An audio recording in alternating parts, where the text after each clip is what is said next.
السلام عليكم ورحمة الله وبركاته. أنا شمس الدين حسن شجري من باكستان. اليوم أنا سعيد جدا لأني حصلت اليوم على فرصة التحدث باللغة العربية مع الدكتور ألكسندر كي.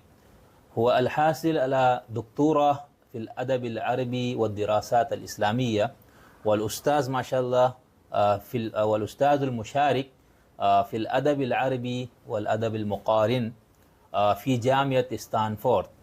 للدكتور ألكسندر كي كتاب رائع وعلمي ودقيق عنوانه اللغة بين الله والشعراء، وله أيضا مقالات علمية حول العناوين المختلفة في الرسائل العلمية العالمية.